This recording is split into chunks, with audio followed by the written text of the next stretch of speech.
ሰላም ጤና ይስጥልኝ የተከበራችሁ ተመልካችና አድማጭ ቻናል ቢስ ተከታታዮች አጫጭር መረጃዎችን ማስደምጣችሁ ይሆናል። ከዛ በፊት ግን አሁን በምስልም ይዤላችሁ የቀረቡት ከባድ የታንክ መሳሪያዎች ወደ ግንባር የሚያቀኑበት ጉዳይ አለ። ይህ ጉዳይ ለጽንፈኛው ታጣቂዎች አይደለም። ፋኖ ብሎ ራሱን የሰየመው የጽንፈኛ ቡድን አገር ለማፍረስ ላይ ተቀን የሚሰራው አንድም በታንክ ፊት ሊቆሙ የሚችል ወታደራዊ ቁመና የላቸውም፣ ደግሞም አገልግሎት ላይ አልዋልም። ይህ ግን እንደ ሀገር ሉዓላዊነትን ለሚዳፈር ሀገር ድንበር ለማስከበር ታልሞ እየተሰራ ይገኛል። ለሀገራችን የሚያስፈልጋት ሰላምና ልማት ብቻ ነው። ለዚህ ደግሞ የሀገር መከላከያ ሰራዊታችን በተለይ አሁን ሰሞኑን እየወጣ የሚገኘው ከባድ የታንክ መሳሪያዎች ግንባር ላይ ለሀገር ሉዓላዊነት ብቻ ታስቦ እየተሰራ ነው የሚገኝ። ጽንፈኞች ሀገርን እየተቆጣጠር ነው፣ 4 ኪሎ እንገባለን። ይህ የቅዠት አስተሳሰብ ብቻ ነው። ለዚህ ደግሞ ከባድ የታንክ መሳሪያዎች ወደ ግንባር እያቀኑ ይገኛሉ። አንድም ታንክ ከፋኖ ላይ አገልግሎት ውሎ አያውቅም። ይሄ 100% ተረጋገጠ ነው። ለዛ ደግሞ ቁመና የላቸውም። በታንክ ፊት አገልግሎት የሚውል ቁመና የላቸውም። ሌላኛው ጉዳያችን በተሳሳተ መንገድ ጫካ ሲንቀሳቀሱ የነበሩ መንግስት ይዘርጋላችሁ ሰላም ጥሪ ተቀብለው ገብተዋል። በሰሜን ወሎ ዞን ባንጉት ወረዳ በተሳሳተ መንገድ እንግዲህ ጫካ ሲንቀሳቀሱ የነበሩት በመጸስ መንግስት ይዘርጋላችሁ ሰላም ጥሪ እስከነሙሉ ትጥቃቸው ተቀብለው ገብተዋል።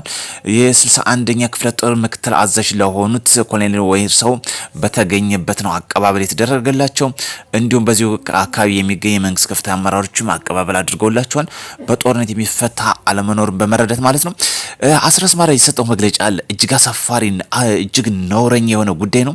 በትናንት ዕለት በሰጠው ማለት ነው ግንቦት 15 2018 ዓ.ም በጧት ካሶሳ ወይም ከባህር ዳር የተባበሩት አረብ ኤሚሬት ኤንች ድሮን የሱዳን ብሉ ናይል ግዛት ዋና ከተማ የሆነችውን ደማዚን ለ8 ጊዜ ያክል ተደብድቧል።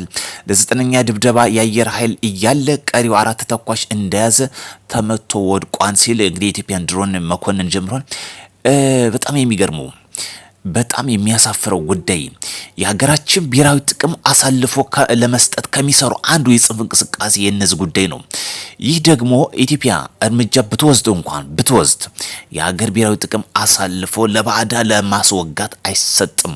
ነውረኞች ናቸው። እነዚህ ናቸው 4 ኪሎ ገብተን ሀገር ነጻ ወጥተን ፍትሃዊ መንግስት መሰርተን የሀገራችን ልማት እናፈጥናለን የሚሉት። ስለዚህ በዚህ ብንረዳው በቂ ነው። ከዚህ ጋር በተያያዘም ስለ ጽንፈኞችን ተውና ጠቅላይ ሚኒስትር ዶክተር አብይ በተገኙበት እጅግ በጣም በፍጥነት የተጠናቀቀ ግዙፍ የሆነ የሴራሚክ ማምረቻ ፕሮጀክት በትናንትናው ዕለት አስመርቋል። በ9 ወር ብቻ የተጠናቀቀ ነው። በ9 ወር የ2 ቢሊዮን ብር ኢንቨስት የተደረገበት ነው። እጅግ ፈጣንና ቀልጣፋ የሆነ ጠቅላይ ሚኒስትሩ ከተናገሩት አንድ ንግግር በእነዚህ በአንድ ዓመት ውስጥ የሴራሚክ ከሀገር ውጭ የምናስገባውን 100% እናስቀራለን ያለበት ጉዳይ ነው። ስለዚህ መንግስት አልሞ እየሰራ ነው። እናንተ ለትችት ለጽንፍ ጊዜ የምታባክኑ ብትመለሱ መልካም ነው። ኮሎኔል ደመቀ ዘውዱ ጠንካራ መልእክታቸውን አሁን እያስተላለፉ ይገኛሉ። የአማራ ህዝብ መከታ የህወሓት መድኃኒት ኮሎኔል ደመቀ ዘውዱ እንግዲህ እንደተናገሩት የአማራ ቁርጥ ቀን ልጆች እና ኮሎኔል ደመቀ ዘውዱ የህወሓትን ወልቃይትን እንግዲህ ዳግመኛ ህወሓት የሚያድገውን ትንኮሳ በአስተማማኝ ቁመና እንደሚገኝ ያሰለጠኑ ያስታጠቁ ኃይል ገልጸዋል። እንግዲህ ወልቃይትን ለመውረር ያሰፈሰፈው የህወሓትን ኃይል እያስጠነቀቁም ይገኛሉ።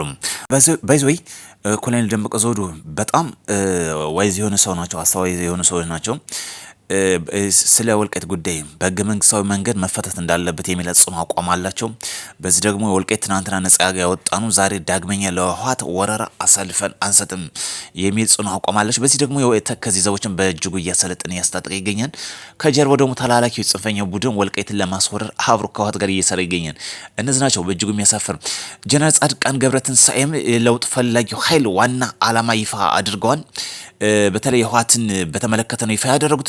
በትግራይ ክልል አዲስ የታሪክ ምዕራፍ ለመክፈትና ህዝቡን ከዘመናት ጦርነት የረሃብ ሰቆቃ ለማውጣት ቆርጦ የተነሳው የለውጥ ፈላጊው ኃይል ወይም ነጻ መሬት ኃይል ሐራ መሬት የሚባሉ ማለት ነው ዋነኛ ስትራቴጂካዊ አቋሙ ይፋ አድርጓል። የለውጥ ሰብሳቢው መሪ የሆኑት ጀነራል ጻድቃን ገብረትንሳኤ በሰጡት መግለጫ ኃይላቸውን ዋነኛ ዓላማ የፕሪቶሪያውን የሰላም ስምምነት ሙሉ በሙሉ ያለምንም መስተጓጎል ተፈጻሚ እንዲሆን ማድረግ እንደሆነ አስታውቀዋል። ይህ እርምጃ ተፈናቃዮች ወደ ቀያቸው እንዲመለሱ የሚያስችልና የትግራይ ህዝብ እንደ ማንኛውም ኢትዮጵያዊ ወንድሞ የሰላምን አየር እንዲተነፍስ የሚያደርግ መሆኑን የገለጹት ጀነራሉ መላው የትግራይ ተወላጅ በተለይም በውጭ ሀገር የሚኖር ዲያስፖራ ከዝምታ ወጥቶ ለዚህ የሰላም ኃይል ሙሉ አጋርነቱን ሊያረጋግጥ እንደሚገባ ጥሪውን አቅርቧል። ህወሓትን እንግዲህ የሚያወግዝ ነው። ይሄ ጉዳይ እጅግ የሚሰምርበት ነው። ለዚህ ደግሞ ሰላም ነጻ መሬት አውጭ ተብሎ የሚታወቀው ለትግራይ ተወላጆችና ለትግራይ ፖለቲከኞች ነጻ በማድረግ በሚፈልጉት ምርጫ ራሳቸው የሚወክለንን ያሉትን እንዲመርጡ የማድረግ አቋም ይዞ ነው እየሰራ የሚገኘው። ህወሓት ደግሞ በራያ አካባቢ የሚንቀሳቀሰው የፋኖ ኃይል ጠራርጌ ለማስወጣት እሰራለሁ እያለ ነው። ህወሓት እንግዲህ ጽምዶ የፈጸመውን መልሳ ልታፈርሰው እንደሚችል አሁንም ይጠበቃል። ይሄ ጉዳይ ሳይታለም የተፈታ ጉዳይ ነው። በራያውን ፋኖች ይንቀሳቀሳሉ፣ ህወሓትም ይንቀሳቀሳል። አሁን ጠራርጌ ያስወጣል የሚል አቋም አለ። ወደ ሙሉ ውጊያ መገባ ከሆነ ኃይል ማግኝ ከሆነ እያለ ይገኛል። ሌላኛው ጉዳያችንም አሁን ቅዳሜ ዕለት በአሜሪካ ተኩስ መከፈቱ የተሰማለ። በዋይት ሀውስ ውስጥ አቅራቢያ ተኩስ የተከፈታለ።